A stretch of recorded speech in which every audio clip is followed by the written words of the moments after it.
Ms. Seymour is excused this evening. Mr. Moss? Here. Mr. Fraser? Here. Mr. Lance is excused this evening. Mr. Percassi? Here. Ms. Jordan? Here. You have 5 members present. Let's all stand for the pledge of allegiance. I pledge allegiance to the flag of the United States of America and to the republic for which it stands, one nation, under God, indivisible, with liberty and justice for all. And everyone, if they could silence their cell phones if they haven't done so already. The first item on our agenda is recognition to Lawrence Technological University, and that's going to be conducted by our city clerk, Nancy. Thank you. With your permission, I would like to ask the students and the representatives of Lawrence Technological University to come forward, please.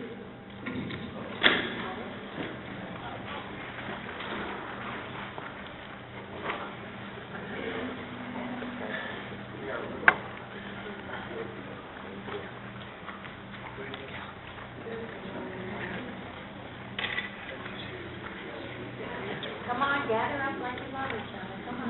Yeah, I'll go there. Come on.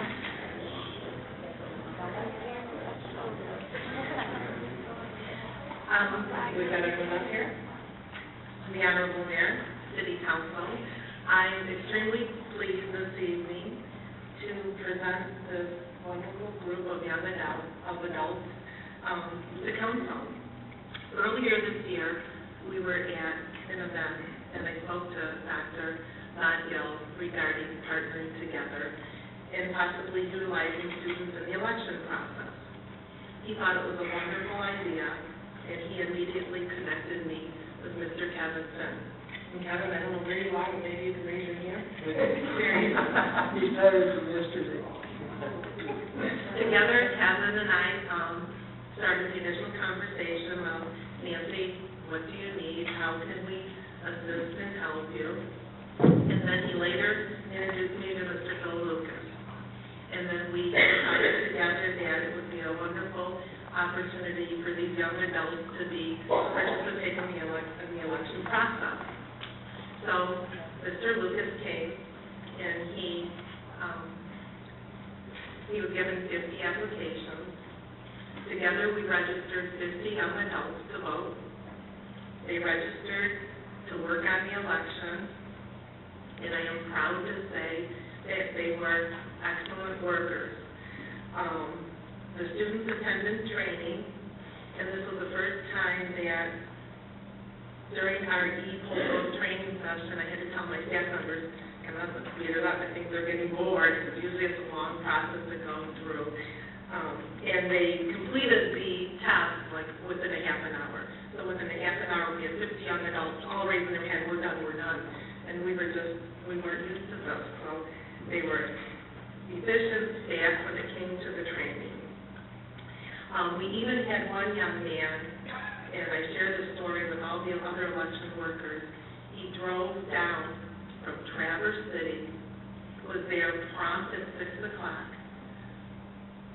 attended the training, passed the test, and then had to go back home. And I know you're here somewhere. He's over there. Where is he? Raise your hand.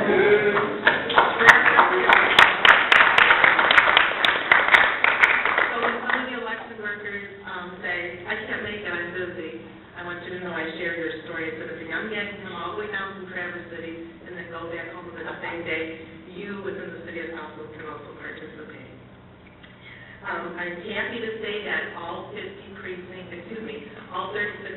had at least one young adult, if not 2. We also had them on our county board, and I believe there was one on our phone bank. All of the workers begged me to please, can we have this partnership going forward, because the students just took the ease and the fear of the e-poll book away from a lot of the election workers.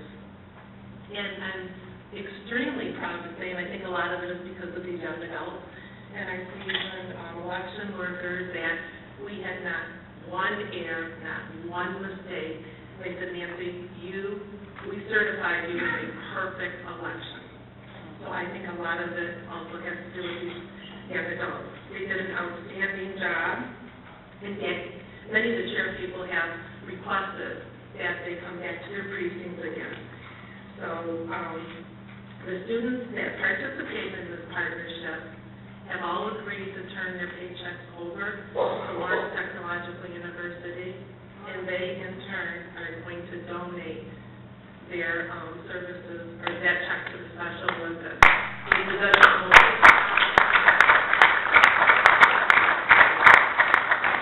I would like to personally thank each and every one of you for your service to the community. I know some of you had some challenging experiences. Some of you, very interesting experiences, but this was a life learning lesson for all of you. The fact that we registered 50 young adults excited me, and hopefully they'll realize the importance of voting and exercising that right in the future. And I hope that together we can continue this partnership and work together with Lawrence Technological University in all future elections and anything else in the city of Southfield, because they're just amazing young adults that I am extremely proud of, and everyone in the city should be proud of their help and their assistance. So, thank you. Can we get maybe one or two of the students to step forward and share their experience? Here.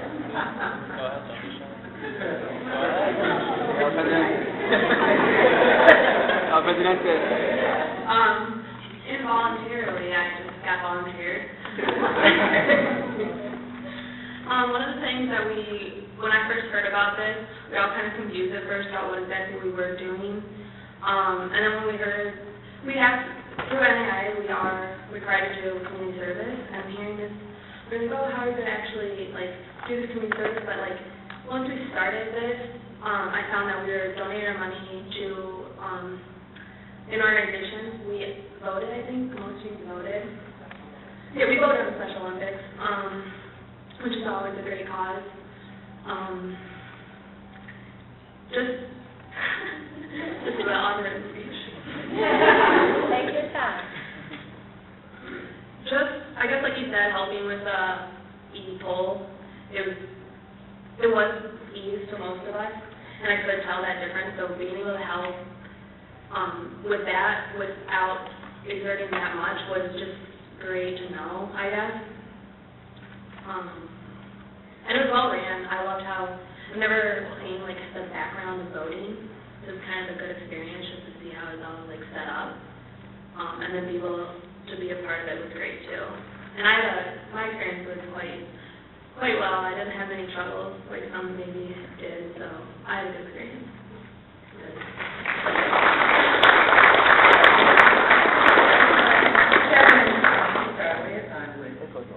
If you'd like to come to the podium as well as the team.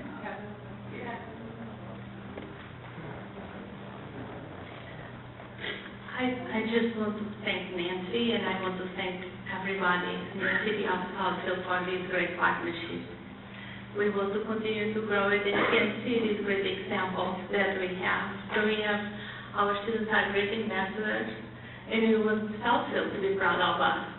So we will continue to work on this partnership in more and more events, more and more things that will make all of us proud. So thank you very much. I echo Dr. Boggs' words. We look forward to continue this. Obviously, we have an election in November, and we spoke at our dean's meeting a couple days ago to organize that because some students will have to miss classes, but that's for a good cause. These students also are all participating in their athletic seasons this fall. So if you need a break from the intensity of your job, come watch them on the field or on the courts on campus. They would love to have your support as well. But we are very proud to be a part of your community, and we thank you for allowing us this opportunity as well.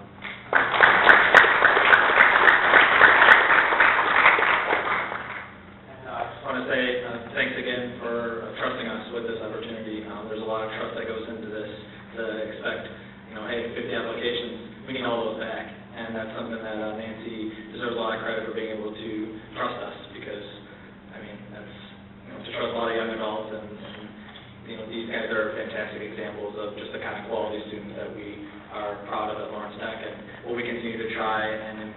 improving the community. So we believe a strong community and a strong university will only continue to increase the great presence of Southfield. So we just want to thank you guys for trusting in us, and hope we can continue to make you guys proud.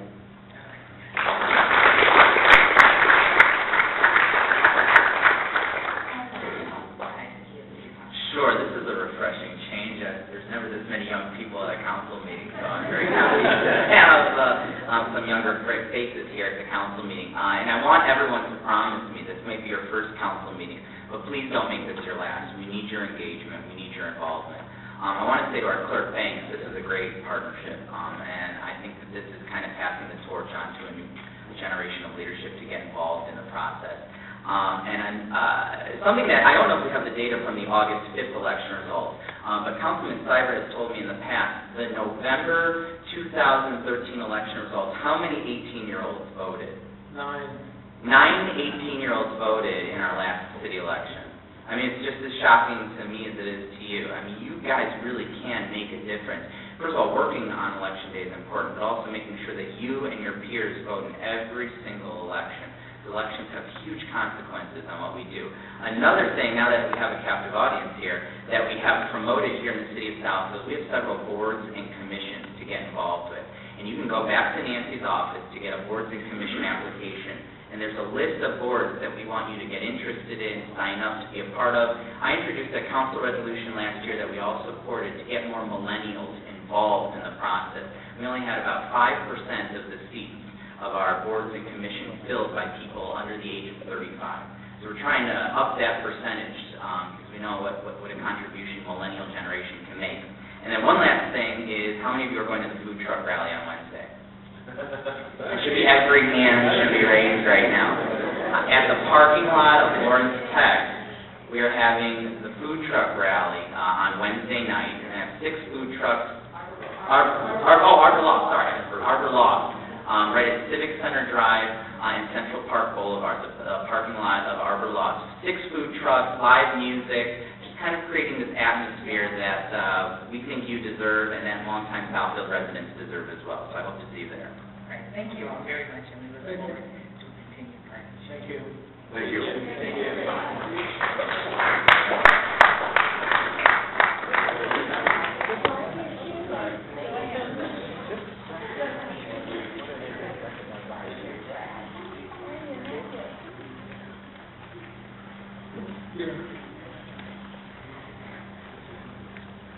Today's item on our agenda is reappointment to the local, joint local development finance authority. Entertain a motion.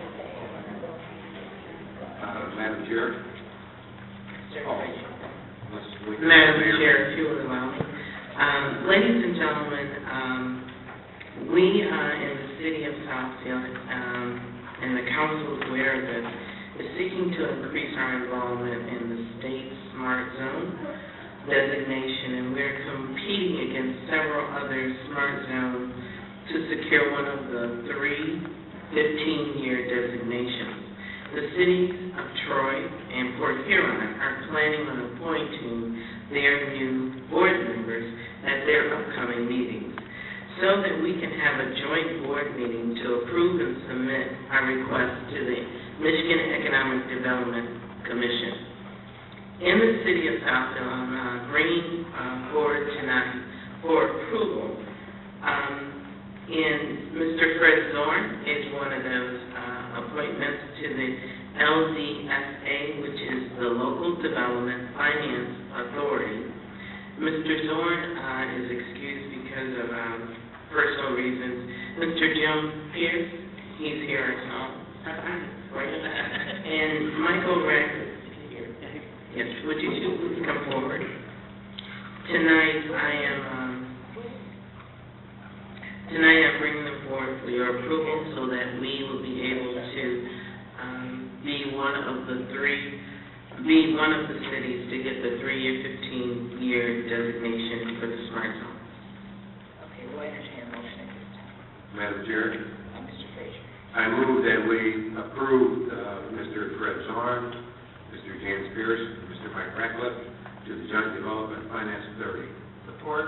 We have a motion by Mr. Frazier, supported by Mr. Cybers, to approve the 3 named favor? Aye. Any opposed? Motion carries. And we'll have you sworn in by our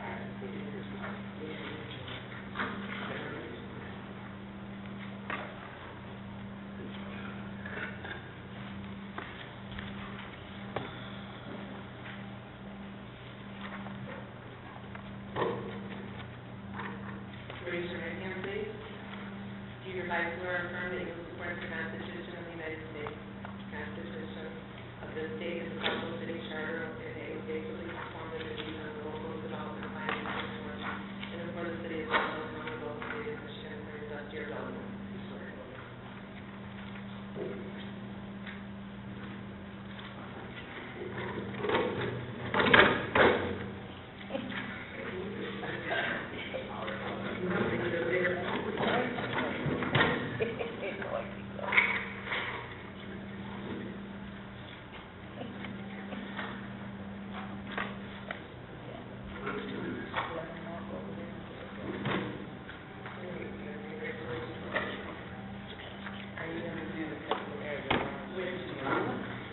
Oh, of course, I want to shake everybody's hand.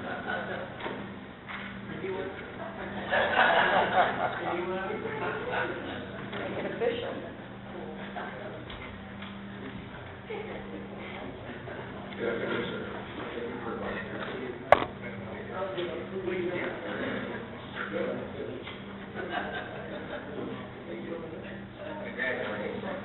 Thank you. Great to meet you. Thank you.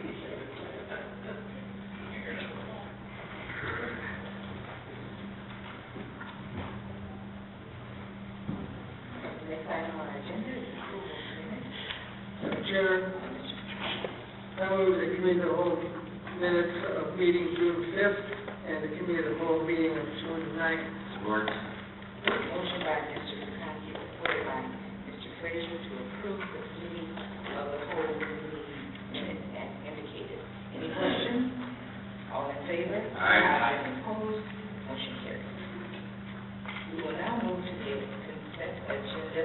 Are there any items that any council person would like to see removed from the consent agenda? Seeing none, we'll move forward with the items on the consent agenda. Consent agenda A is the acceptance of the 2014 Edward Burns Memorial Justice Assistance Grant in the amount of $31,633.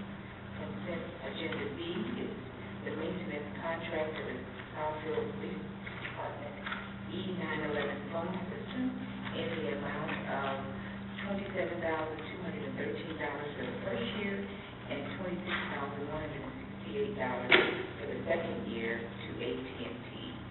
Consent agenda item C is the extension of the site plan approval of SP 1251 of the Bedfordville site plan extension with the approval of a one-year site plan approval agreement located for the property at 16240 West 12 Mile Road in Southfield. Consent agenda D is to approve the purchase of Boss Operations products in the amount of $110,877.20, and that is equipment for our golf operations. Consent agenda E is the Reynolds Aluminum Building interim historic district designation located at 16200 North Land Drive. Consent agenda F is to authorize the mayor and the Homeland Security Director to sign the 2014 Emergency Management Grant Agreement. Consent agenda item B is to authorize the city of Southfield and staff to submit a grant application requesting $793,548 from the MDOT Economic Development Fund with a local match of $198 of $385 to be provided with a special assessment district. Consent agenda item F is to authorize extension for the contract for vehicle towing services with Ross Towing for the period of September 1st, 2014 through February 28, 2015, while the purchasing department aggressively pursues the bid process, and a new contract is awarded. Consent agenda item I is the smartphone memorandum of understanding needed to be completed. Consent agenda item J is the approval of the contract allocating priority road investment funds to resurface Providence Drive from Jail Hudson Drive to 9 Mile Road in the amount of $650,000 to resurface Providence Drive. Consent agenda item K is to purchase DI Consult for the 2014 through 2016 fiscal years from the Detroit Salt of Detroit, Michigan, in the amount of $600,855. Consent agenda item L is to authorize a contract for the elevator and escalator maintenance and repair services for the facilities maintenance department and award the contract to Cone Incorporated of Livonia, Michigan, with their acceptable low bid of $3,375 per month. Consent agenda item M is to accept the bid for by printing and copier paper for the Central Services Department with the expenditures not to exceed $52,332. And we'll entertain a motion. Madam Chair, Mr. Frazier. I move that we approve consent agenda items A, B, C, D, E, F, G, H, I, J, K, L, and M. Support. We have a motion by Mr. Frazier, supported by Mr. Simon, to approve our consent agenda items. Any questions? All in favor? Aye. And now we'll move to the public hearing. Mr. Crowell. Yes, Madam President. Our only public hearing tonight is GP 1269, a special use request of Greater Detroit Used Cars on behalf of the owner, Paradise Properties, to establish an area on the site for limited dealer vehicle sales with the State of Michigan Class B vehicle license. The property is located at 23800 West 8 Mile Road on the north side of West 8 Mile Road between Sherman Ave and Telegraph Road. We have a brief video, but we're experiencing some technical difficulties, so we'll give it a go, and if not, we'll be able to carry on.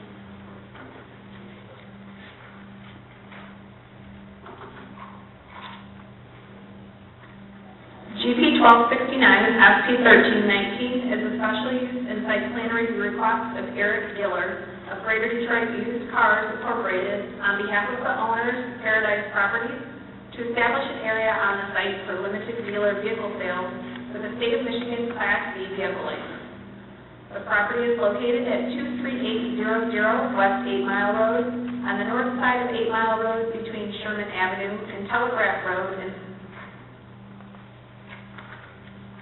I apologize, we did test this out prior to the meeting, and there's always glitches. In any event, the applicant is here. As the audio had stated, this is for a limited vehicle sales. It's limited to just 10 spaces. The council has seen this project earlier, and I'd like to invite Mr. Geller and his team up to make a brief presentation, and we'll be happy to answer any questions that you may have. How you doing? Good evening. If you could give us your name and business address for the record. Okay, my name is Eric Giller. Business address is 23800 West 8 Mile, City of Southfield. Is there any comments that you'd like to add to? No, really. I mean, we've been out here in the city for the last close to a year now, and things have been going well. And in order for us to keep running our business the way we have been running it in the past, we're looking to move our dealer license to our new facility so we can basically run our business the way we've been running it, and basically what we're running. And if I could add, this is just for internet sales. This is not a used car lot. There won't be any signage or public just showing up. It's by appointment only. And it's to allow the dealer to move his cabs and limousines when they no longer can be used in service for his transit company. All right. we're going to open up the public to give us their input on this matter, and then we'll come back to the Bible reading and working right there. We'll get started. This is a public hearing on GP 1269, special use of the Greater Detroit used cars. If there is anyone in the audience that would like to speak to this particular agenda item, you can do so at this time, and you have 3 minutes to address the council.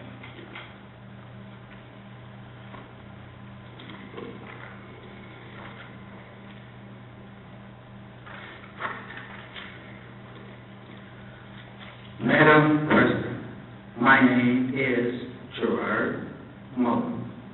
My address is Post Office Box 155, Southfield, Michigan, 48037. Council's legal notice for this public hearing, GP 1269, was never ever published in a newspaper, a local newspaper, as required by state law.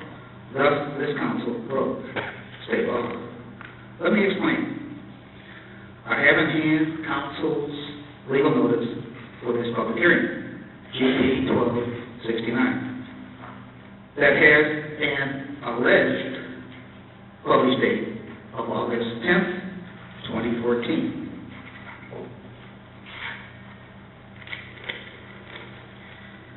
I also have a copy of August 10th, 2014, South Oakland Eccentric newspaper.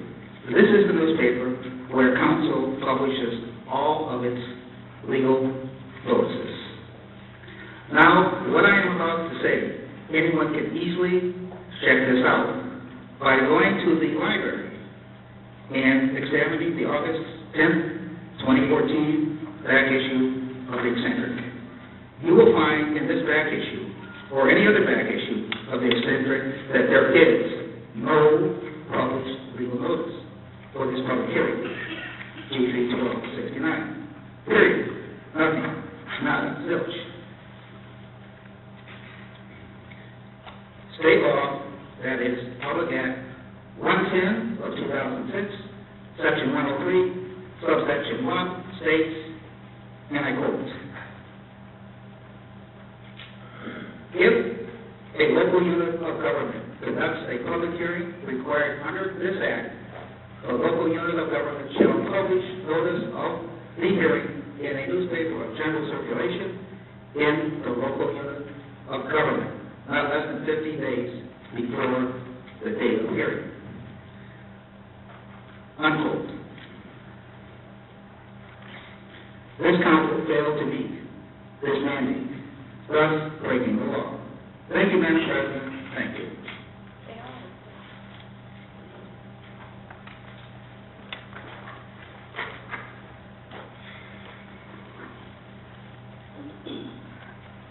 All of a sudden, the audio appears not to be working, and I find that very coincidental, because it worked when you spoke and when Lawrence Ted spoke.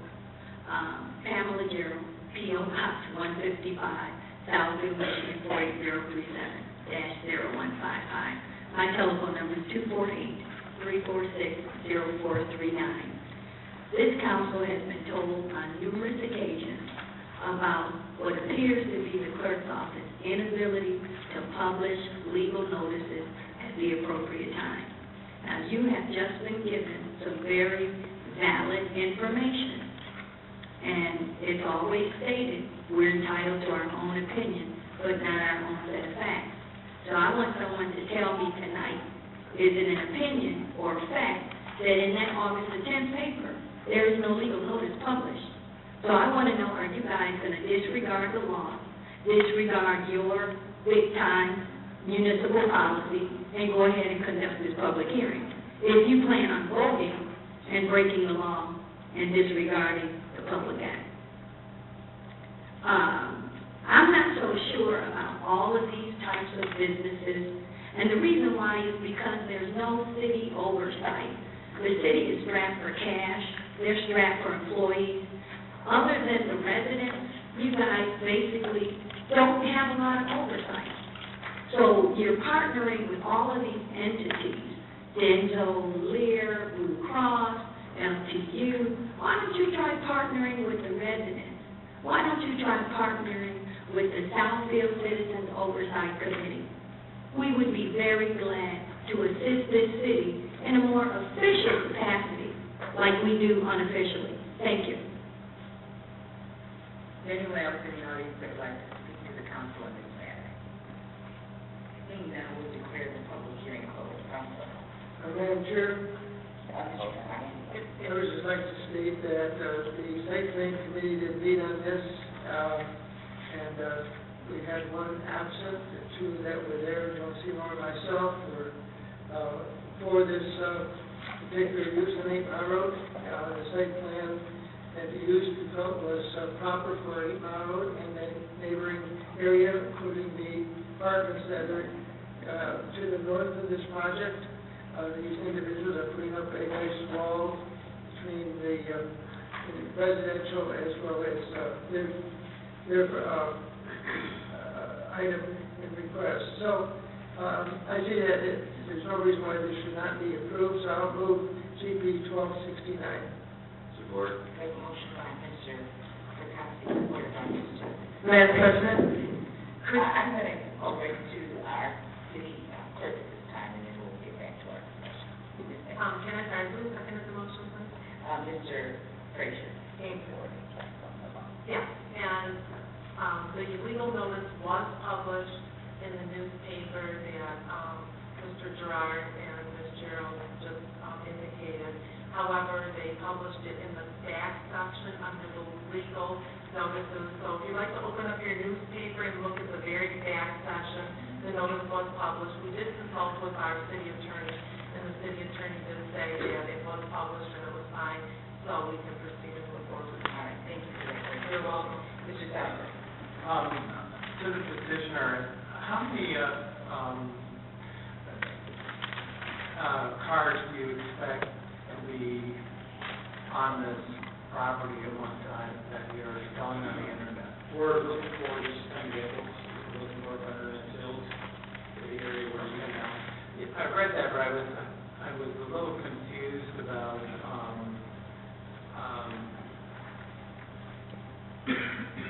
where are you getting the cars from? And then I read the piece in the minutes of planning commission regarding the 10 spaces, but does someone come up there and first of all, where do your two questions? Where do your vehicles coming from? And secondly, how do people access this site? We file our vehicles at auctions. Some are dealer-only auctions, some are open to the public. That's where our vehicles come from. We buy them from different municipalities. We buy them from Enterprise, Davis, vehicles like that. Access is right on 8 Mile Road. And it's by appointment? It's by appointment only. Okay. And just curious, it has nothing to do with special use permit, but do you offer a warranty on these cars? No.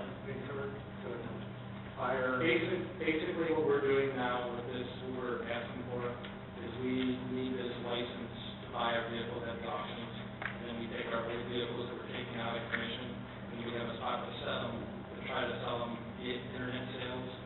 Typically, in the past, what we've always had is, where we've worked at, where our business is run, is either friends of the family, or somebody's looking for a cheap, reliable transportation.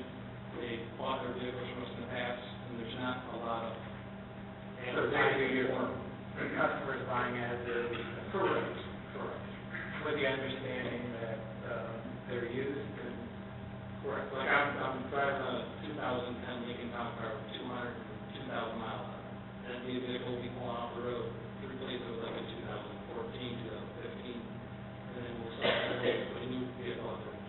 I also noticed that a lot of car dealerships do not sell very old vehicles. They'll take them on a trade-in, but you never see them on a lot. They're 10 years old, 25 years old. I don't know how accurate that is, but that's been my observation. Okay. So we've got cars that are over 10 years old, that are within a few I'm talking about dealers. Okay, new car dealers. Okay. just, it's a little confusing to me. I thought there were 10 spaces for people to come in and out, but it's actually just 10 spaces per car. Mr. Frazier. Yes. I also have some questions, and I apologize for getting this far before I ask these questions, but as I've gone through the material, this kind of popped up. Some of the same questions that Mr. Cybert just talked about, but you also have a dispatch service. Now, are the vehicles that you dispatch going to be parked there also? We're already approved to have those vehicles parked there on the site now with our, previously we were like 8 months ago, a year ago, we had approved to run our business out there. Yes, some of the vehicles are there, some of the vehicles, most of the vehicles are in the streets. Okay, but at night, when most of the vehicles won't be used for commercial purposes, they'll be parked there? Some of them, yes. Okay, so if I were to drive by and you had the maximum number of cars that you're going to sell on the internet, I could probably see more than 10 cars because you have 10 cars there plus the ones that you rent. Okay. So how many would that be altogether? It's hard to really say. I mean, where the 10 cars are at on the back side of the property, they're not visible from 8 Mile. Okay. They're in kind of an area we have to do some planting of trees, and do a little bit of shading, we have to cut some trees down, and do a little bit of landscaping for it. It's kind of hard to say. I mean, I think originally on our site plan, I think it's approved for like 65 cars. Okay, but what I'm saying is it won't look like a... No. You can drive by there now, and we haven't had any issues. The neighbors behind us and to the north, Yeah. we haven't had any issues. Okay, and we touched on that a little bit, landscaping. In here, there's some very specific things that you need to do for landscaping. For instance, take out 6 to 18 inches worth of dirt and haul it off to someplace else.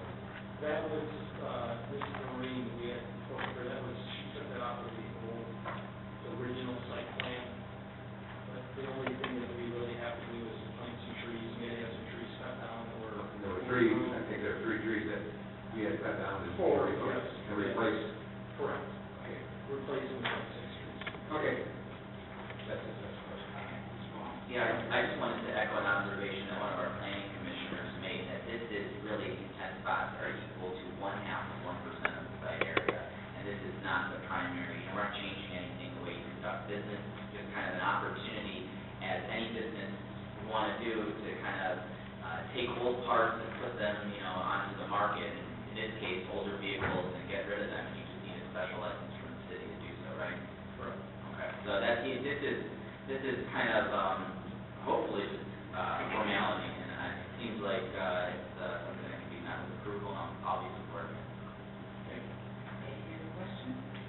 I'll call for the vote. A motion by Mr. Frazier, support by Mr. Frazier to approve GP 1269. All in favor? Aye. Any opposed? Motion carries. Move to the site plan. Mr. Willis. Yeah, through the chair, I believe a number of the site plan issues I was going to go over have been brought up, but I just want to reaffirm that there are a total of 68 parking spaces on the site, which represent less than half of the 3 acres, and that there will only be 10 designated spaces for the internet sales. It is in the rear and behind the gas station, behind the screen. Some of the additional landscaping is to provide some buffering from Sherman Ave. But they have cleaned up the site from a year ago when they first moved their transportation business in there. We have gone by several times, they're maintaining it in good order, and these are some additional requirements that the planning commission has recommended. So with that, if there's any questions on the site plan itself, we'd be happy to answer them. I move approval of the site plan. Support. We have a motion by Mr. Cybert, supported by Mr. Moss to approve SB 1319. Any questions? All in favor? Aye. Any opposed? Motion carries. Thank you very much. Thank you. We'll move to a communication portion of our agenda. The first portion is the Campbell Jail. We have 3 minutes to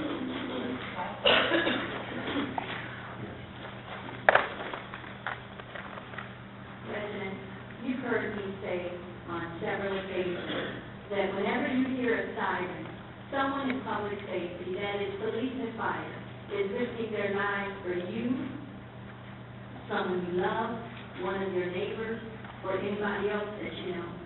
Our police and fire should not have to, when they're in pursuit, blow their horn to say that they're coming when you already hear the siren.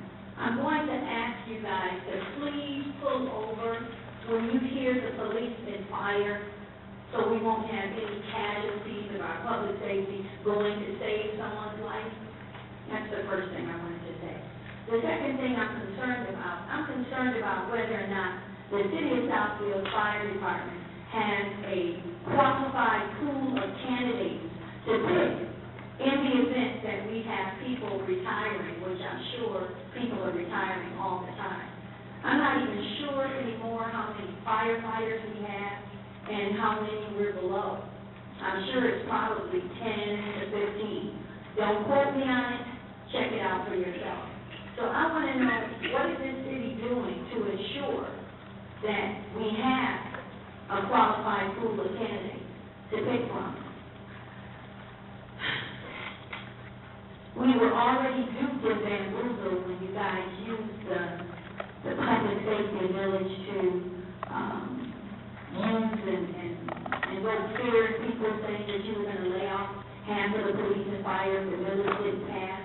You used the village to promote, or you used the village to say that if the village doesn't pass, you can't accept the safer grant. We've been duped and bamboozled the entire time.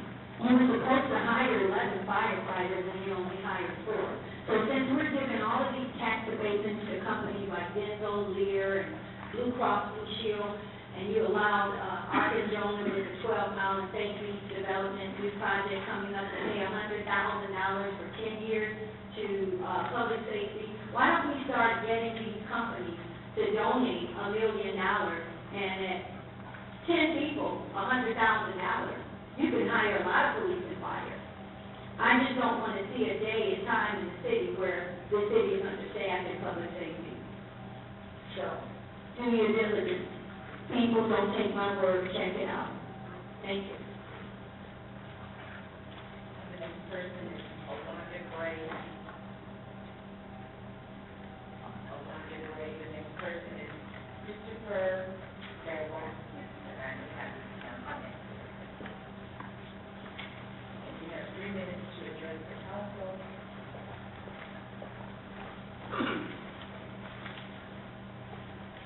Good evening, Honorable Mayor and council members. My name is Chris Garsevich. I live at 19160 Elders Lane, or excuse me. My phone number is 586-552-9470. Thank you for the opportunity this evening to hear me. Speak to you in reference to the property at 19215 West 13th Mile. This property's been in pretty rough shape for at least 4 years. I don't have the exact dates or times. It appears as though the house was sold roughly about that time. People that bought the property started to remodel it and improve it so they could live in it, I believe. And unfortunately, in the past years, it's just come further in disrepair.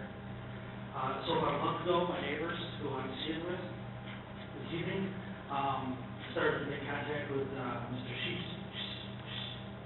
Seasha, after to get some assistance, and we're looking to find out what the city's going to do about this property. I'm the president of the Green Trees North Subdivision, and I would like to tell my residents and my association what the city's doing to help this. I know that there's a lot of issues in other parts of the city. This is a big issue from my big neighbors who live right next to the property, as well as an issue for me. I know the city's made improvements in the last month or so by cutting the grass and trimming the trees. I know the stump grinder is broken on site, and that hopefully you guys will be able to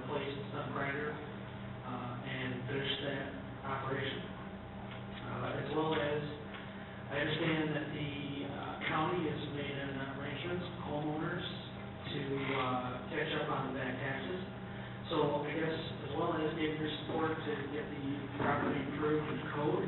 I'd also like to know, I kind of see this as a precarious situation where the city, the county is going to deal on taxes, but unfortunately the property is not the code. So I guess I would look for your support in getting this blight reconciled. Thank you for your time. Thank you for bringing this to our attention, and we will do what we do.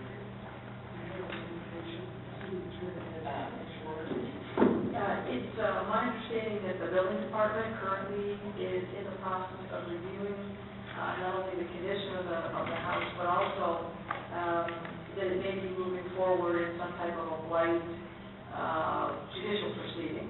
So I think that in the next couple of weeks, maybe there will be some more definitive answers in terms of where we are in that process. But I know the building does have this, at the top of their list, and they are working on it.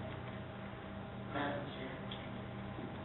I want the residents to know, this has been brought to my attention. I know that there was a meeting between the county and our city treasurer about the status of the agreement made with the homeowner. There has been inspection of this property, and your concerns have not gone unanswered. There has been a tremendous amount of activity around this. Sometimes in blighted situations, there's frustration, but once you get the courts involved, there are built-in timelines, it seems like delays, that we're waiting for each step. So you will be getting updated on this. I can verify that there was a meeting about what is the status in the county, because we had to clarify that as well. Because once the property goes into foreclosure for taxes, it is then a county issue.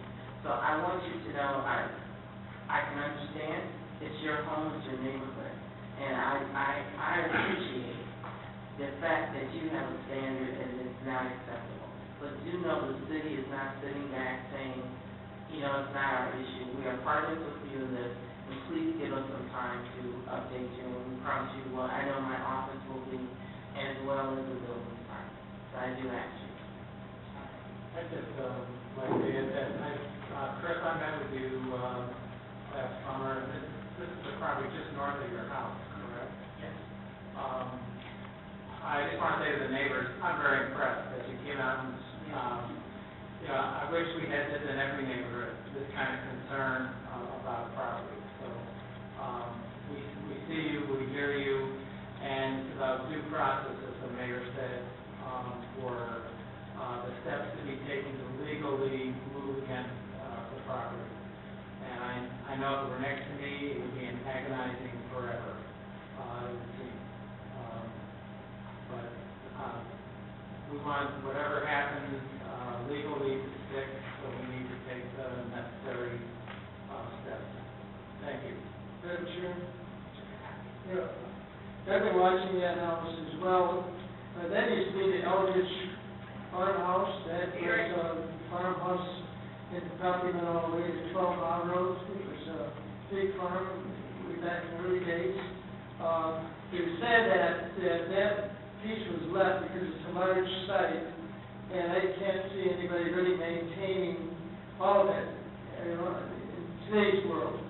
And I hope that something would happen to that piece, and I don't know what it would be, maybe dividing it up or something. I really don't know, but I looked at it, and I know it's a problem. It's the people who own it have not cut the grass, not maintained the property at all. The whole outlying area has been just let go. I just want you to know that the city is watching it and trying to maintain whatever we can to keep that integrity of the neighborhood. And we'll continue to monitor it. Thank you. The next person to speak at the communication portion is Mr. Gerard.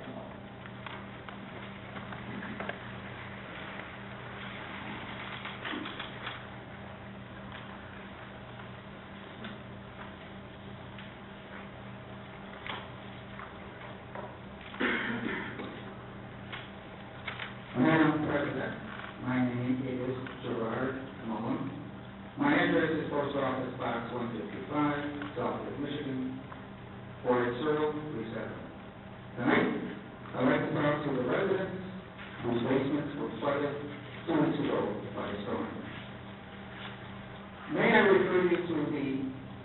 state mandated legal notice published in the spring issue of Southfield Living.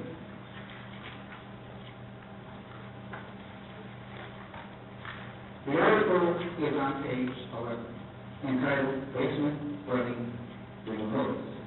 Under Michigan law, Public Act 222 of 2001, any resident having experienced an overflow or backup of a city sanitary or storm sewer system may file a claim against the city of Southfield within 45 days after the overflow or backup.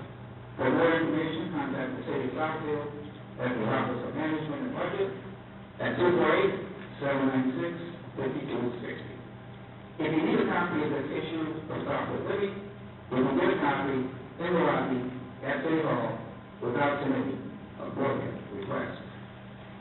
Also, this same information can be found on the homepage on the city's website. Plus, it contains claim forms that can be downloaded. I'd like to get back to the public hearing. The city clerk, regarding GP 1269, the city clerk has in her presence my copy of the eccentric newspaper. She could make me a principal by showing this council a legal notice in that page of paper. I bet she won't. Thank you, Madam President. Thank you. We'll move to the council portion of the agenda.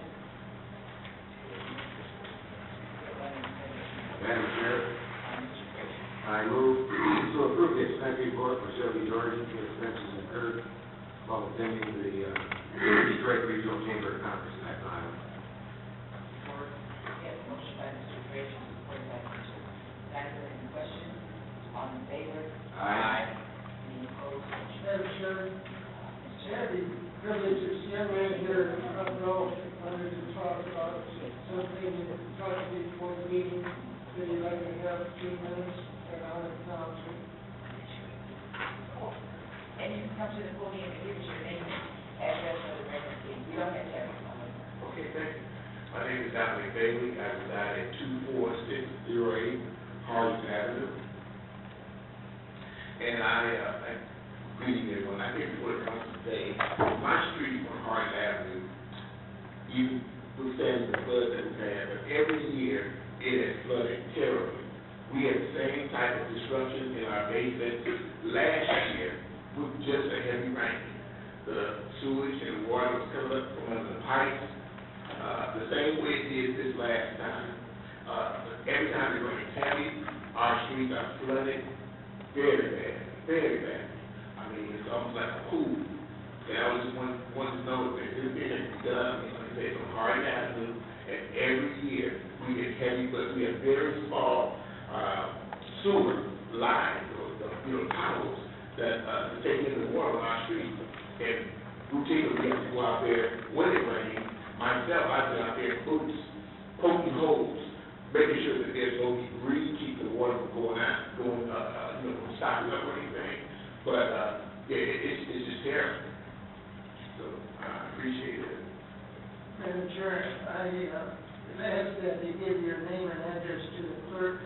And the administrator's not here this evening, but I'm sure he'll get back to you regarding that problem that exists. Okay, thank you very much. Okay, thank you. We're still into the council portion of our agenda, Mr. Moore.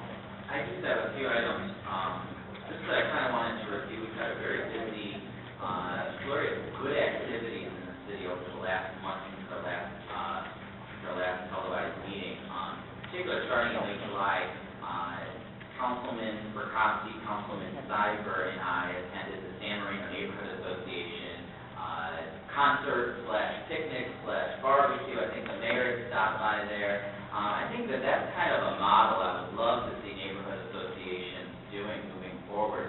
They took one neighbor's driveway, kind of on a major intersection in the neighborhood.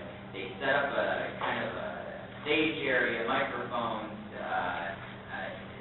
musical instruments, a band, and they had one of the streets was shut down, or they had all these hot dogs, hamburgers, and whatever. And they really just kind of had this huge block party, and it was really a fun time. And so if anyone's watching this meeting,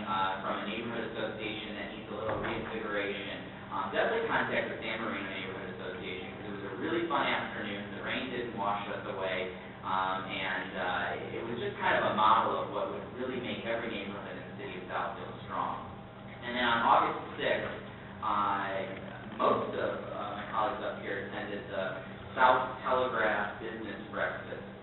We're doing really a lot of great things, spearheaded by the Chamber of Commerce, spearheaded by our own business development team here in Southfield, to really reface that telegraph corridor from 8 miles all the way up to 10 miles as this tech corridor. So we brought some of the businesses together in partnership with the City of Southfield to keep them updated on what we're doing on the city's end to promote investment there and what we would love for them to continue to do, including Kamau, which has adopted that median in between their two spots on either side of Telegraph. They're going to be putting up a robot as a public art statue, so we encourage all the businesses along Telegraph Road to adopt that median and kind of create this cool, visually appealing corridor at south end of Telegraph.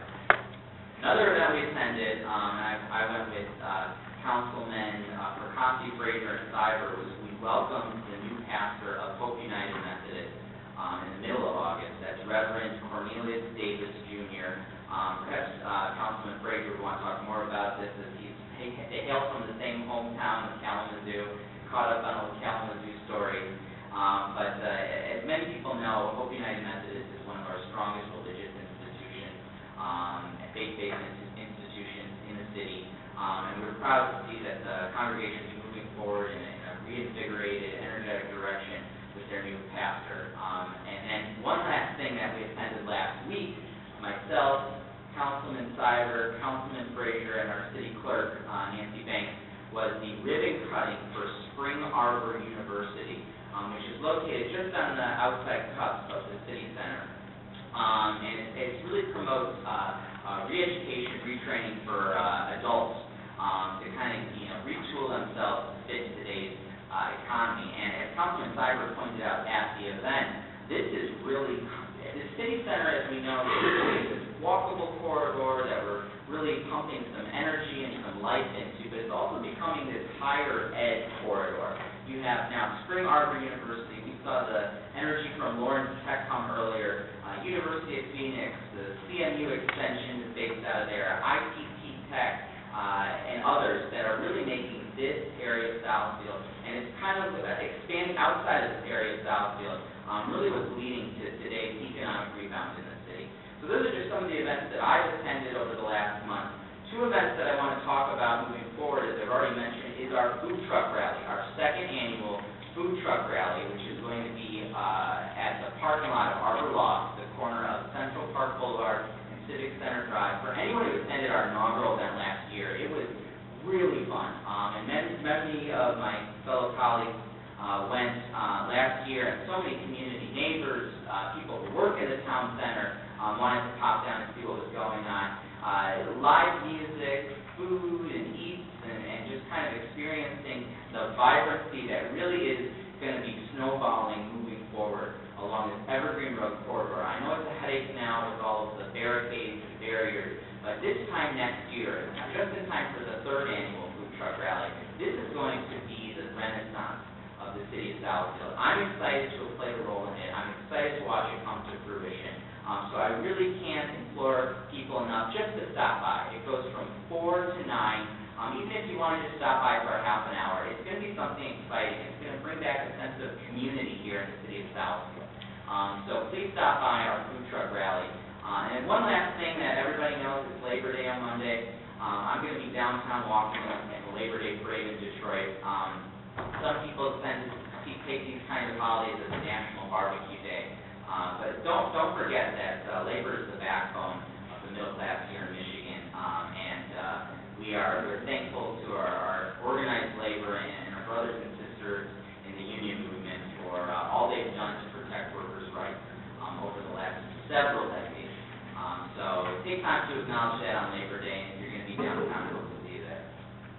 Anyone else from council? We'll move to the mayor.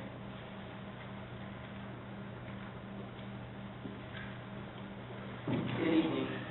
I wanted to congratulate Mr. Moss on his primary win, and wish you well in representing us in the U.S. State House of Representatives. And very proud of you. And you know that Southfield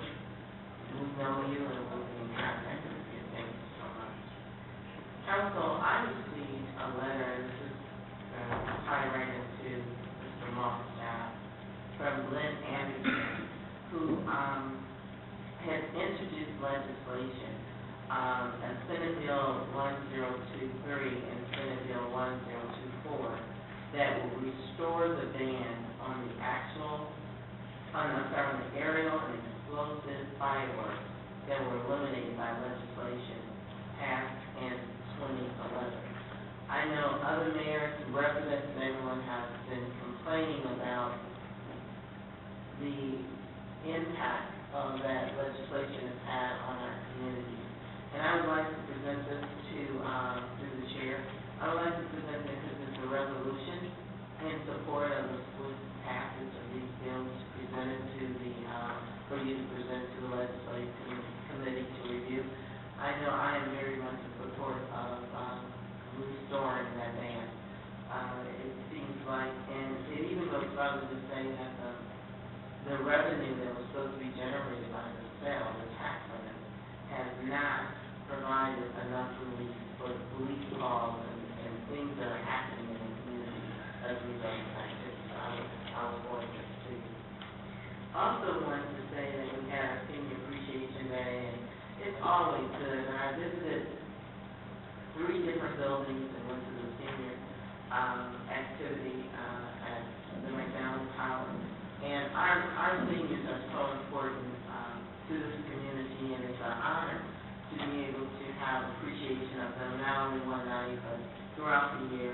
I've also been attending the concerts on the Bird, where so many, it used to be, people thought that the concerts on the Bird was for the seniors, but now everyone attends. It's just a really cool environment. You come bring your lawn chairs, the setting is perfect. And that's just some of the things that we do well. And, you know, I want to mention something. And if you don't recognize your successes, to me, you won't continue to repeat them. If you watch television and you see this community that are complaining about the trash and the damaged furniture that was placed out on the side, I drove through the city of Southfield. I went with my emergency manager director, and we did an excellent job in the city of Southfield removing the furniture and debris that was put out on the curbs as a result of the flood.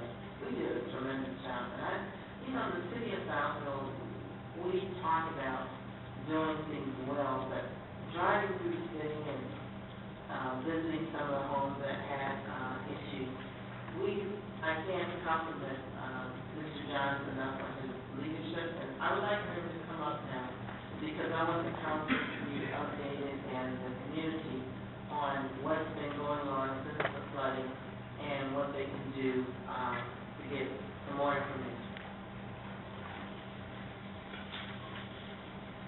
Good evening, Honorable Mayor Lawrence, Madam President, Council Body. Good evening. August 11th, Southeast Michigan was hit by a pretty severe storm. 3 counties were affected. Southfield was affected big time. Mayor Lawrence declared a state of emergency. The governor declared a state of emergency. We had 72 hours to perform a damage assessment per Public United. So we sent a team with Public Works, the Building Department, and Parks and Rec. Everybody came together. We got this damage assessment complete. Our preliminary numbers are 788 single-family residents were impacted, and that number is rising daily. We're looking at about $2.7 million in damage. Providence Hospital took about $450,000 in damage. We had 3 priorities throughout this. Mitigate the hazard. We wanted to get the sewage out of people's basements. The second one was to connect our residents, because a lot of the insurance companies turned their back, they walked away. So we wanted to connect our residents with the valuable resources for them to get through this event. And thirdly was debris removal. We wanted to get the debris off the streets, and Public Works did that 24/7 around the clock. So one of the things that we did, we brought Team Rubicon in early on in the process, and what they did, they took seniors and special needs residents, they came in free of charge and assisted them with getting their furniture out of the basement, cutting the drywall out, and disinfecting the basements, the ones that couldn't do it, seniors and special needs. Then, Michigan Community Service Commission should establish a recovery coordination center. So any resident that is still dealing with this, they can call 211 and be connected to volunteers that can assist them, because our biggest priority, we want to get this nasty stuff out of people's basements, because we don't want it to become a health hazard. After that, we passed out at least 500 cleanup kits. We requested from the state of Michigan to get cleanup kits. We brought them in. We had these marks set up, which a mark is a multi-agency resource center. We had it set up in operation so that our citizens wouldn't have to drive outside our borders. They came in, they talked to state resources, the health department, community health, area aging, our Southfield employees, so they were in contact with resources. So currently, right now, we're working with FEMA. We are requested for a joint preliminary damage assessment. This is a vital thing that we complete so that the government can make a decision if he's going to ask for a federal declaration. We want to manage expectations. We don't know if there's going to be a declaration, and when the declaration comes, we're not exactly sure what the assets are going to be that FEMA will bring in. But we're going to do everything on our end so that we are prepared, so if that happens, that we can give our citizens and our city the best chance of recouping. I have a question. And maybe Mr. Beck could answer this, but it seems that the CUNY drain that would cause a problem or overflows, and not the evergreen. And I'm just curious as to, the problem could have been much worse, of course. 700 is a lot. 788. 800. Will you please tell how many were severe? Yes, we have, and mind you, we're using the FEMA category, so severe to FEMA, they look at structural damage, not private property. We have 7 majors, but most of these, you can have a classification of being affected or minor and have 5 feet of sewer water in your basement and lose all your personal property. So we're using the categories from FEMA, so when FEMA comes in, we were aligned with the categories, but I want to be very cautious when we say affected and minors, if somebody's personal life, that's major loss. Sure. Honorable Council Mayor, the reason that the George Stream was the affected one is that was a combination from sewer to sewer. Evergreen Farmington is separated completely throughout, and it didn't, and we monitored through the night to make sure of the other one, even Oakland County drain that's on the north end of the city. So, it was just the people tied into the George Stream drain. And maybe Mr. Picasso remembers this better than I do, but it seems to me years ago, the city did a lot of work to separate sanitary and stormwater. And that's really the key to this, and obviously there's more work to be done. We were actually actively working on our project to separate section 24, 25, and 26. We already had cost estimates and some scope of the project laid out. President meeting engineering firm and money. Yeah, there's been a number of things reported following this event about what communities need to do as the likelihood of these kind of storms with global warming will continue. I know it was on my street, and we had every basement was dry, yet we had water that went from front lawn to front lawn. The street was totally covered, and again, I know it's in the evergreen system, but it's something we're going to have to look at. We received some views for the state was looking for any kind of project to create this disaster. We submitted ourselves. We had it started on that. I do want to say, Mr. Jones, as you know, our city, when there is an emergency, he takes the lead, but it was a tremendous team effort from administration, from public works. I mean, this city really responded, and I have not had any complaints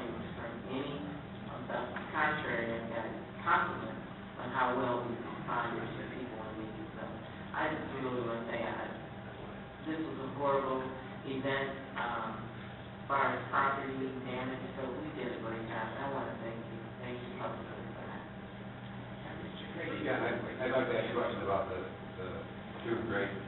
Is that a combined, or is it just combined overflow? It's combined. It's combined? And we're looking at separating the two? Through a stormwater and... Yes. We're looking at separating it. We don't know the best and most cost-effective way. There's a couple ideas that we're looking at. Yes, we're looking at separating. In this area, since you can look at it, you may know from memory, what size of drain it is? Most of the pipes in that section are 10 or 12 inch pipes, which would be normal in any other drainage system. We did improve the restrictor covers over there. Some might have gotten moved during the storm, some streets were drained. So, but no, the pipes, if we can separate sewer, I think will mitigate this issue. Okay, I know it's pretty unfair to overly criticize the far side process of putting storm drains in, because this was such a unusual downpour of water that as I was driving, it was almost like I was creating rooster tails because the water was standing in the street. Even the catch basins couldn't keep up with the rain as it was coming down that hard. So, but this is another situation where, even with the disaster that happened, we seem to reach back into our bag of tricks and come up with a way to mitigate the problem as best as we can with the situations in front of us. And I applaud both of you, because I know you didn't get much sleep. But, hey, you're good guys. Thank you. I learned about the pumping stations. Are they holding up? We didn't have any loss of power. No loss of power. Surprisingly, with 6.2 inches of reported rain, we didn't have any power. Now, they said we had like 6 inches in 12 hours. It hasn't happened in 500 years. Yeah. We would have 40 inches of snow, though, if it was snow. Yeah. And I don't know how. I just want to thank you, and our rubbish removal guys, the public works, everybody, the whole team really done a real good job. And when you hear about a joining city that people walking off the jobs because he said that they didn't want to get sick. So our guys did a good job, and I'm very proud of them. Thank you, yes. I also wanted to make the public know that Saturday, thank you. I just want to reiterate one thing, is that if you had standing water with sewage in your basement, you need to remove the base of your drywall, and the kit that was being passed out included the bleach solution and the gloves and everything that you would need. You must sterilize that area. It's not just good enough to water when you're out and you mop.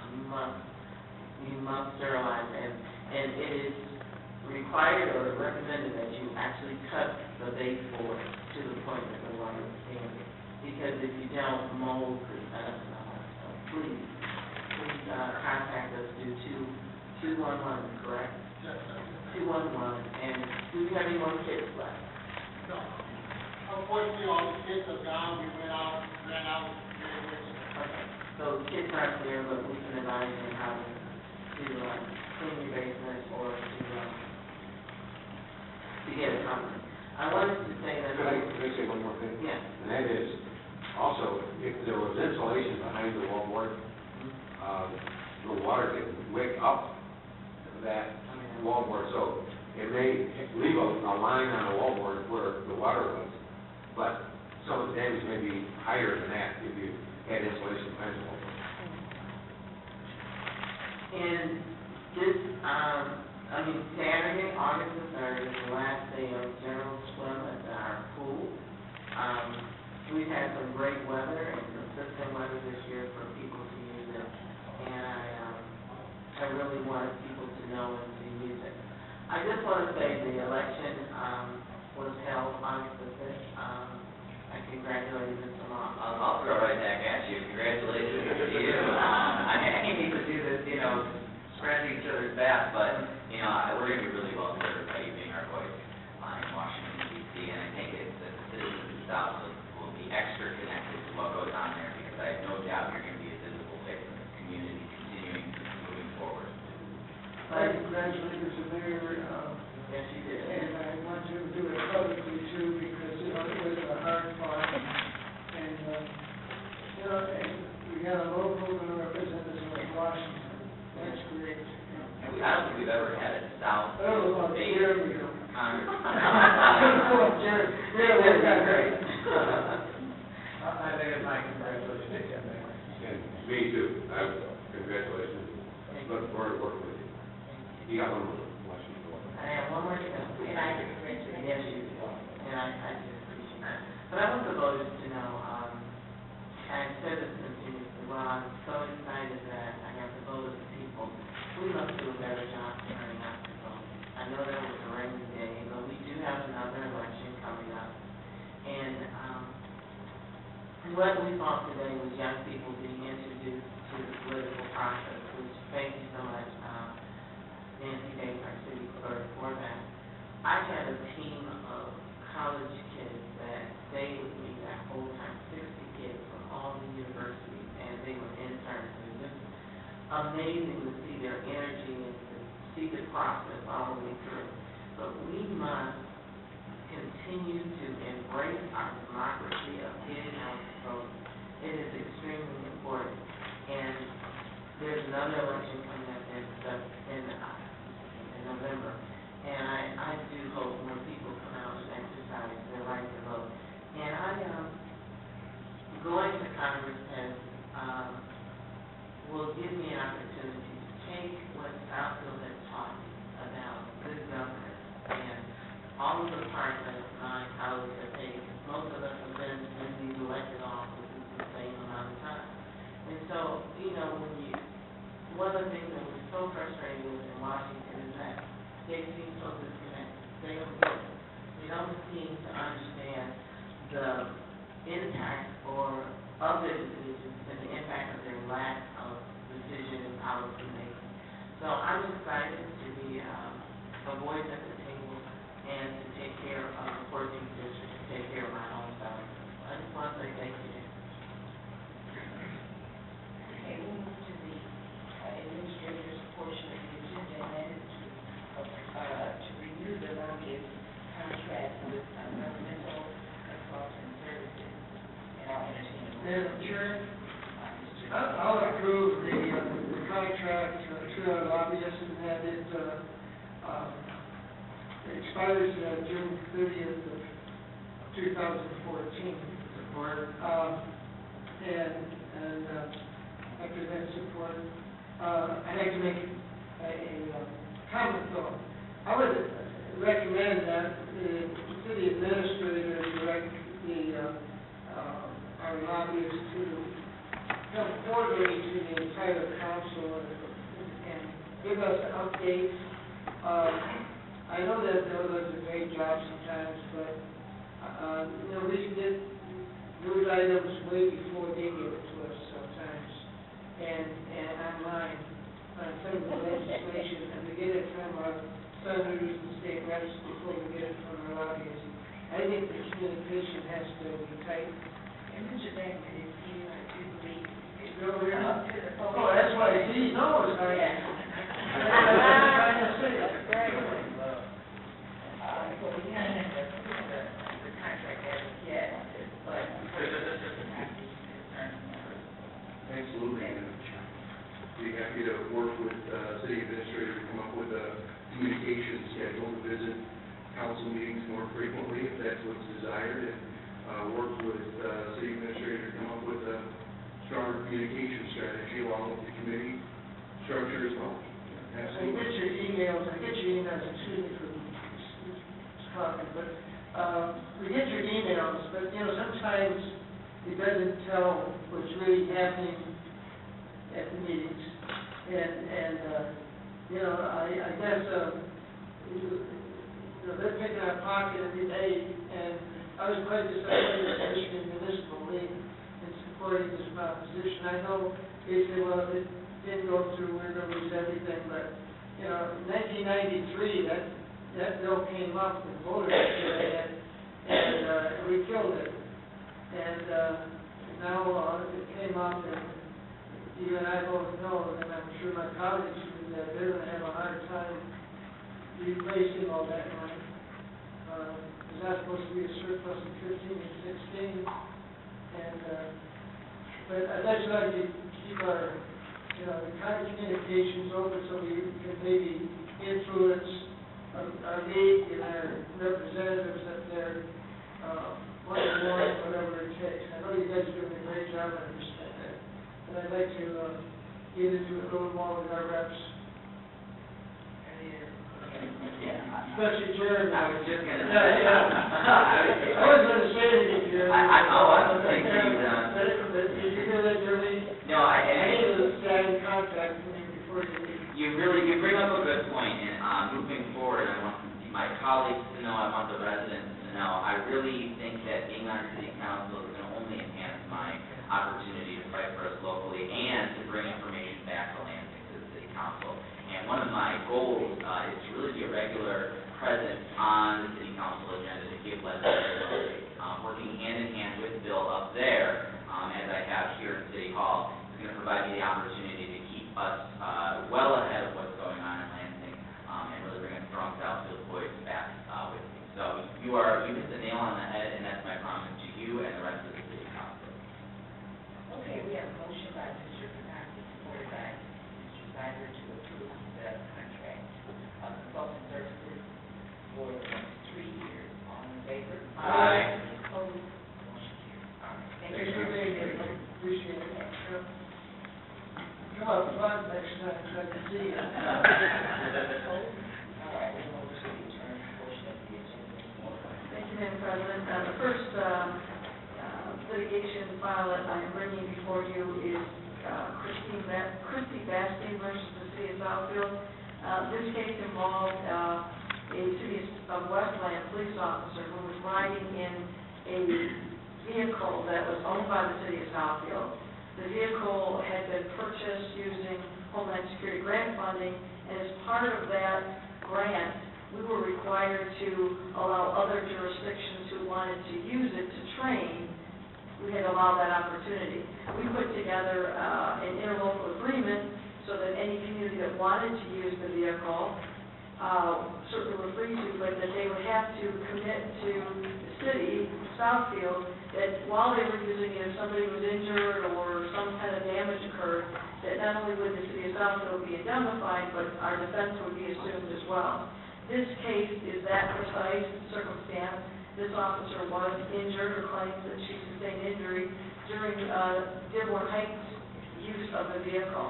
So we made communication with the city of Dearborn Heights, asked them to honor their commitment under the agreement that they signed to defend and indemnify Southfield as a result of this incident. They agreed to do that.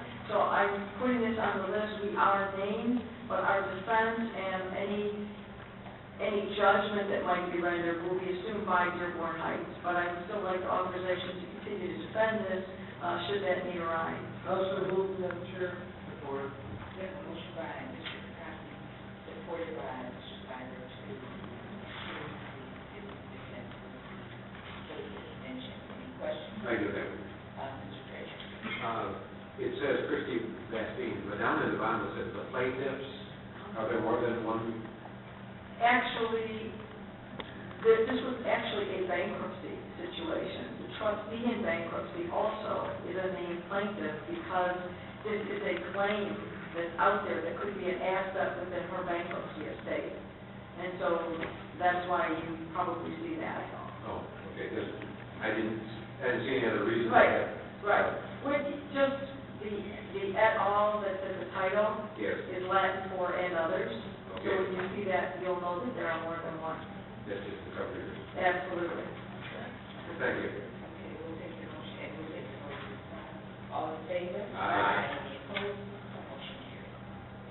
The second file that I'm bringing before you is Cabell versus Yakini McGee and others.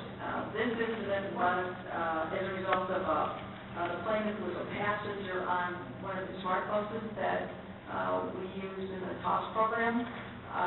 It was operated by a former city employee. So you'll see in that one, the city of Southfield per se was not named, but the driver, who was our employee, was named as a defendant. It involved a traffic accident. The plaintiff is claiming that she was injured, and accordingly, I'm asking that we be authorized to defend this matter. So moved. Support. We have a motion by Mr. Cyphers, supported by Mr. Frazier to approve this item as indicated. Any questions? All in favor? Aye. Any opposed? Motion carries. Counsel, I have asked our city attorney to provide for us an update in the status of the litigation. And I am currently involved in that, and you should have it in September would be my goal. Okay, very good. All right, thank you. And we'll move to the clerk treasurer review portion of the agenda. The first item before you is a resolution to appoint a representative and alternate for the Michigan Municipal League Annual Conference that will be held later on in September. Not sure if anyone plans on attending this year. I nominate Myron Fraser. Mr. Frazier, I'll support it, yeah. I'm not sure at this point if I'm going to go or not, but if I go, I'll represent that. You gotta go now. Yeah. Motion. You've been volunteered. Motion by Mr. Cyphers, supported by Mr. Patasi to nominate Mr. Frazier to be our representative. We need an alternate as well. I'm not sure if anyone else will come up here. I nominate Myron Frazier. I'm using my split personality. All right, we have a motion on the table by Mr. Cyphers, supported by Mr. Patasi to nominate Mr. Frazier to be our representative at the Michigan Municipal League Annual Convention. Any questions? All in favor? Aye. Any opposed? Motion carries. The next item on our agenda is our treasurer, Mr. Earl. Madam President and fellow elected officials, I present before you our investment policy for its annual update. It was presented before the Council Finance Committee on August 12th, and the recommendation was that no changes were to be made at that time. So we are just leaving it intact with just annual approval by the City Council to review the investment policy. I want to commend the City Council on our performance. We were actually in the top 10% in the country for our investments, and it was because of the flexibility that the council allowed for us to be able to have various options allowed that most other municipalities don't necessarily utilize.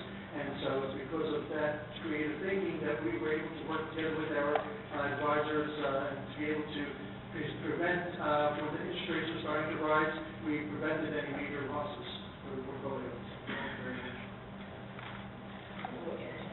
Also move, Madam Chair. Support. We have a motion by Mr. Patasi, supported by Mr. Frazier, to approve the annual update of the city's investment policy. Any questions? All in favor? Aye. Any opposed? Motion carries. And there's another item that came up at the Council Finance Committee. We do an annual update of our depository resolution. And that recommendation of the advisors, one brokerage firm was to be added, Cantor Fitzgerald, and also some updates regarding our banks that we're working with. It was because of mergers and takeovers.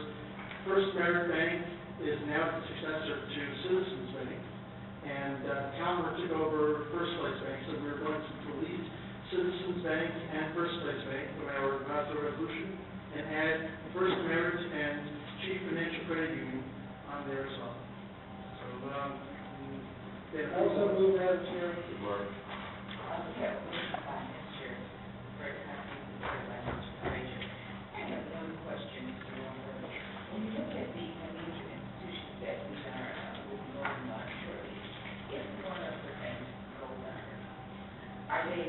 all in there, do we remove from the list, or do we have to come back to the council? We typically bring it before council just to make an official change. I mean, we don't, any time that the bank is in financial distress, we wouldn't be their investment in there more than the short amounts. We have a limitation because of our investment policy that only a bank that's on financial stable ground that we will be able to invest in. The FDIC insured folks, which is $250,000. But it's a procedural item that we have to just come before council and take off names that have banks that are taken over or that are no longer around. They had $16 billion in Fines that they have to pay out. $16 billion in stock goes up. Okay, we have a motion by Mr. McCarthy, supported by Mr. Frazier, to approve the annual update depository resolution. Any questions? All in favor? Aye. Any opposed? Motion carries. Thank you very much. Now, to enact Mr. Frazier.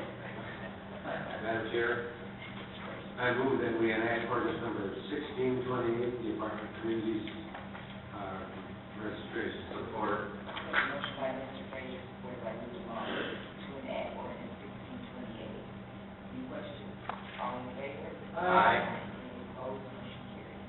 And I move that we enact ordinance number 1629, the liquor license. Support. There's a motion by Mr. Frazier, supported by Mr. Long, to enact ordinance 1629. Any questions? All in favor? Aye. Motion carries. I have one item I'd like to bring to Mr. Beck. I think you're still here. Justin, Justin, can you come up? Larry. Larry. I wanted to give this to you. 10 Mile Road, the right lane travel before you get to Northwest Highway. There's a large hole. That is on the county road, but they're working in there, and we've been in a lot of contact with their superintendent lately. We'll get that. It's just a hole that can really create a lot of damage. 10 miles, eastbound. Mile traveling east on the right lane, right at Northwestern Highway. And it's actually, it's in here, the church, west of Northwestern. West. Okay, we'll get with Matt, make sure they get on that right away. Okay, all right, thank you. If you would say there, Madam Chair, the brick wall that's along the service side that has been knocked down by now, it had some webbing up there and it's fallen out. It really looks bad. What is the status of that? I actually can help on that. Okay. In case you can't. We actually had an inquiry about that, and I talked to Lee Schultz, the engineer, and she got with MDOT because it's their law. They have the obligation to maintain it. It is in their budget that starts in the next fiscal year. So their anticipation is they just had no money this fiscal year to do it. It was coupled with another sound wall that they're working on. And so both of those will be done in their fiscal year. I think it starts October 1. So she's looking at spring. She did, go out and just talk to them about, really we need to get this done, and can you do it sooner? And they said, this fiscal year, there's no money budgeted for it. Well, if they could do something with that webbing, I will talk to it's them. falling down and it looks Okay. really bad. Thank you. Okay, There was one person or resident that asked to be heard this evening, and she wasn't here, and it had to do with no parking in front of her house. Did someone address that? Was that why she wasn't here, or? Well, I can say this about that. It is clear that there are signs posted for no parking in that location during the day. The tickets that she received and a few people that were at her home were in the 3 to 6. And her contention was that this is misleading because you put up a sign that says no parking, say 8 to 5, but there was no sign that said I can't park 3 to 6, which of course we know those signs are posted at the entryway to the city, and by ordinance that parking is not allowed anywhere in the city. But I do know this, that she went to the magistrate with those tickets, presented her case, and the magistrate did waive all the fines and costs. So those tickets did not cost her any money, everything was waived, and so I don't know if that maybe is why she did not appear tonight, but I know there was communication with her to let her know, there are no signs specifically at every inch of the city about 3 to 6. They're posted at the entrance, and there was nothing intending to deceive anybody. But, in that location, there are basically 2 types of parking prohibitions. So that, I hope that's what it was, that she did speak to the city, she did, hopefully she understood it, but she really never did have to pay anything on those tickets. Okay, I just want to make sure that it's not a continuing thing, because if she got a result, and she thinks, okay, now I can park between, Well, she was advised that you cannot park between the hours of 3 to 6 anywhere, a.m., anywhere in the city, and that you won't find a sign right in front of your house saying that, but those signs are up at the entrance. And that's true for anyone else Absolutely. in the city that has the same situation. That's right. Okay, I just want to make sure that we at least address the situation so that Yes. if, She in 2 did weeks, have- she won't be back again. Correct, she did have communication with the code enforcement department. Good. Thank you. Madam Chair, I would just like to send our prayers with Mr. Zorn, our administrator, and that he get well quickly, and I know he's not here tonight, but he's recovering and he's doing well, the operation was successful as I understand it, but just wanted to let him know that we think